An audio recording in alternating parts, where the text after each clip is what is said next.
लघु कथा माँ की चिंता। आज सुलभा जी का जन्मदिन है, पर वह सुबह से कुछ अनमनी सी हैं, बहुत उदास और मायूस लग रही हैं। उनके पति नरेंद्र ने उन्हें जन्मदिन की बधाई दी, तब भी उनके होठों पर फीकी सी मुस्कान ही प्रकट हुई। नरेंद्र ने पूछा, अरे भाई क्या हुआ, इतनी उदास क्यों दिख रही हो? बस इतना सुनते ही फट पड़ी, जैसे आपको कुछ पता ही नहीं। कल से प्रथम को फ़ोन लगा रही हूँ, फ़ोन उठा ही नहीं रहा और ना पलट कर फ़ोन कर रहा है। पता नहीं क्या बात होगी। आपको मना भी किया था कि उसे अमेरिका मत भेजो, पर आप सुनते ही हो किसी की। बस बोल दिया कि ऑफिस वाले भेज रहे हैं तो जाने दो। सिर्फ 2 साल की तो बात है। नरेंद्र, परेशान मत हो, वह तुम्हारा जन्मदिन भूला नहीं होगा। कभी भूलता है क्या? फ़ोन तो करता ही रहता है, और अब तो 2 साल होने को है, वापस आने ही वाला है। सुलभा, आप नहीं समझोगे, मुझे अपने जन्मदिन की चिंता नहीं है। आपको तो बस ऐसा लग रहा है कि मुझे अपने जन्मदिन की पड़ी है। मुझे तो प्रथम की चिंता है कि वह फ़ोन क्यों नहीं उठा रहा। नरेंद्र जी ने समझाने पर भी सुलभा जी को चैन कहाँ। कभी दरवाजे की तरफ टकटकी लगाकर देखती, कभी फ़ोन मिलाती, कभी मैसेज भेजती। आज उनका किसी भी काम में मन नहीं लग रहा था। नरेंद्र जी ने उनकी बेचैनी को अच्छी तरह समझ रहे थे। शाम होते सुलभा जी को ने गहरी सांस ली और नरेंद्र जी को उनकी चिंता सताने लगी।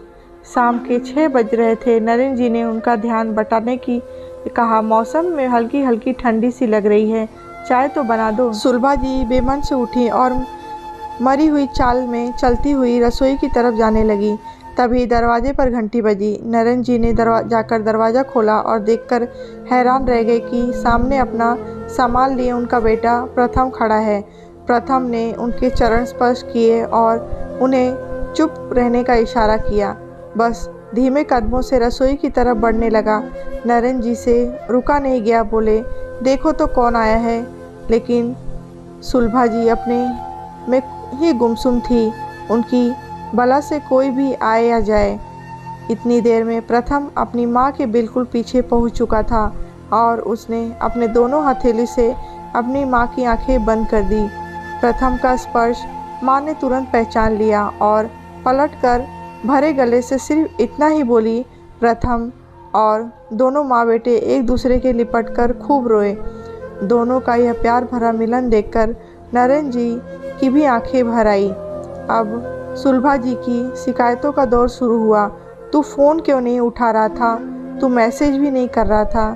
तूने पहले तो ऐसा कभी नहीं किया।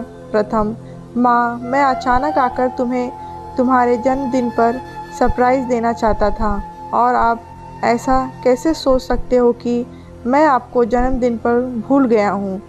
सुलझा, अरे तू नहीं समझेगा, मुझे अपने जन्मदिन की कोई चिंता नहीं है। मुझे तो तेरी फिक्र हो रही थी कि फ़ोन क्यों नहीं उठा रहा है।